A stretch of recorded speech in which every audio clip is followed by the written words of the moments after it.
जय श्री कृष्णा दोस्तों। पितृपक्ष शुरू हो रहे हैं जो कि 29 तारीख से लेकर के 14 अक्टूबर तक की हैं। अगर आपकी कुंडली में पितृदोष है या फिर अगर आपकी कुंडली में पितृदोष नहीं है तो भी हमें पितरों का आशीर्वाद तो चाहिए ही। अगर दोष है तो हमें उसके उपाय ज़रूर करने चाहिए। लेकिन अगर आपकी कुंडली में ऐसा कोई दोष नहीं है फिर भी आपको पितरों का आशीर्वाद के लिए इस उपाय को ज़रूर करना चाहिए। पर अगर आपकी कुंडली में पितृदोष है और आपकी ज़िंदगी में कोई भी काम नहीं हो पा रहा है, जैसे कि आपके घर में कोई मांगलिक कार्य नहीं हो पा रहा है, नौकरी नहीं लग पा रही है, नौकरी अगर आपकी लगी हुई है तो बार बार छूट जाती है, स्टेबिलिटी नहीं है लाइफ में, रात में खाना खाकर आप सो जाते हैं, उसके बाद आधी रात को फिर से उठ के आपको भूख लगती है और फिर आप कुछ खाते हैं, या फिर आपको बहुत ज़्यादा प्यास लगती है आधी रात में और आप फिर से उठकर पानी पीते हैं। अगर ऐसा आपके साथ हो रहा है तो इसका मतलब कि आपकी कुंडली में पितृदोष है। अगर आपके घर में किसी का विवाह नहीं हो पा रहा है, संतान की उत्पत्ति नहीं हो रही है, प्राप्ति नहीं हो पा रही है, तो फिर इसका मतलब है कि आपकी कुंडली में पितृदोष है। या किसी भी तरीके का कोई काम बहुत समय से नहीं हो रहा है, बहुत पूजा पाठ करी है आपने लेकिन फिर भी आपका कोई काम नहीं बन पा रहा है और आपको ऐसा लगता है हमारी तो किस्मत ही खराब है, भगवान हमारी सुनता ही नहीं है, इसका मतलब कि आपकी कुंडली में पितृदोष है।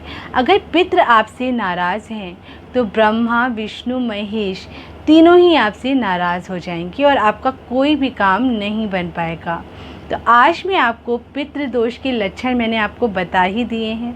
अब उसका क्या निवारण है और उसके लिए आपको क्या करना है वो भी मैं आज आपको बताऊंगी।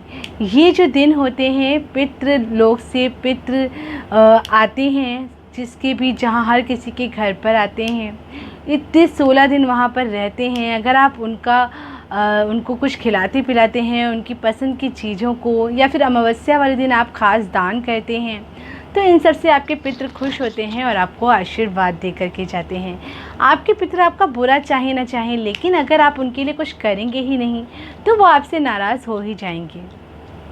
अगर घर पर मेहमान आता है तो हम उसके लिए भी चाय कॉफ़ी रखते हैं, उसे कुछ खिलाते पिलाते हैं। इवन दुश्मन भी अगर आपके घर पर आता है तो आप उसको भी चाय पिलाते हैं। हमारे इंडिया का तो यही कल्चर है। तो फिर हमें अपने पितरों के लिए भी कुछ तो करना ही चाहिए। जो लोग नहीं मानते हैं उन्हें भी करना ही चाहिए, और अगर आप मानते हैं तो आपको ज़रूर करना चाहिए। अगर आपकी कुंडली में पितृदोष किसी ने आपको बताया है तो इन दिनों में किया गया उपाय बहुत ही लाभ देता है। और अगर आपको नहीं पता है और कोई काम नहीं बन रहा है तो भी आप उपाय को कर लें। और अगर आपकी कुंडली में पितृदोष नहीं है तो उनको खुश करने के लिए भी आपको ये उपाय ज़रूर करना चाहिए।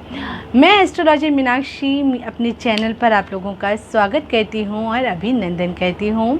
अगर आप मेरा चैनल पहली बार देख रहे हैं तो प्लीज़ इसको सब्सक्राइब कर दीजिए, और अगर आपको मेरा वीडियो पसंद आ रहा है तो प्लीज़ इसको लाइक कर दीजिए और शेयर करिए ताकि ज़्यादा से ज़्यादा लोगों को इसके बारे में पता चल सके और वो भी इसका लाभ उठा सकें।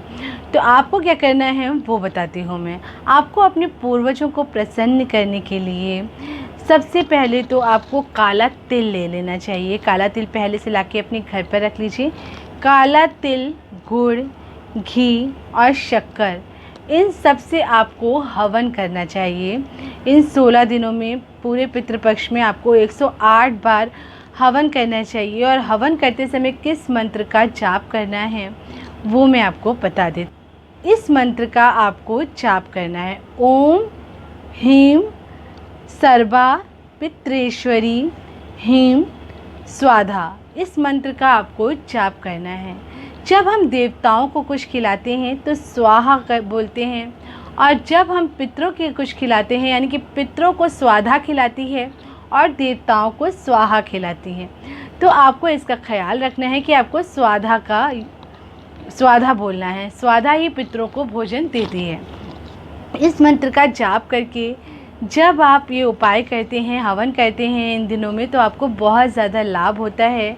आपके पितृ आपसे खुश होते हैं, उनका तर्पण होता है, उन्हें खाने के लिए मिलता है और वो बहुत ही खुश होकर के, प्रसन्न होकर के पितृलोक में वापस चले जाते हैं। और अगर आप ये नहीं कर सकते हैं तो आपको एक और आसान सा उपाय मैं बता देती हूँ। काले तिल ले लीजिए।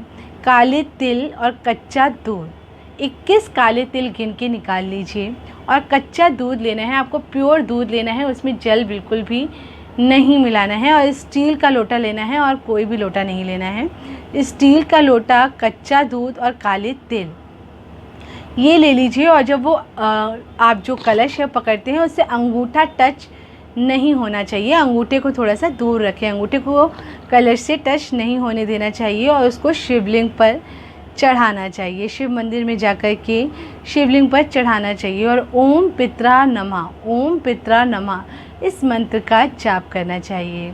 108 बार करते हैं तो बहुत अच्छा रहता है। 108 बार आप इस मंत्र का जाप करते हुए वो दूध शिवलिंग पर चढ़ा दीजिए। ऐसा करने से आपके पितृ बहुत ही खुश होते हैं और संतुष्ट होते हैं और खुश होकर के यहाँ से जाते हैं और आपकी कुंडली में जो पितृ दोष है उसको भी दूर कर देते हैं। ये बहुत ही आसान उपाय है और बहुत ही चमत्कारिक उपाय है, बहुत ही सिद्ध उपाय है। जिसने भी इसको किया है उसको लाभ होता है। अगर आपके घर में जो भी कार्य नहीं हो रहा है उसकी आप अपनी इच्छा भी बताइए और प्रार्थना भी करिए साथ में। तो ऐसा करने से आपकी जो भी प्रॉब्लम्स हैं, आपकी ज़िंदगी में जो भी कष्ट हैं वो बहुत जल्दी दूर हो जाएंगे। भगवान के आशीर्वाद के संग संग आपको आपके पितरों का भी आशीर्वाद मिल जाएगा, जिससे कि आपके घर में जो भी काम रुके हुए हैं वो बहुत जल्दी हो जाएंगे। तो प्लीज़ मेरे इस चैनल को लाइक करिए, शेयर करिए और सब्सक्राइब करिए।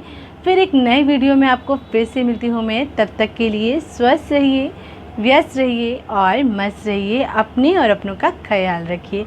जय श्री कृष्णा दोस्तों।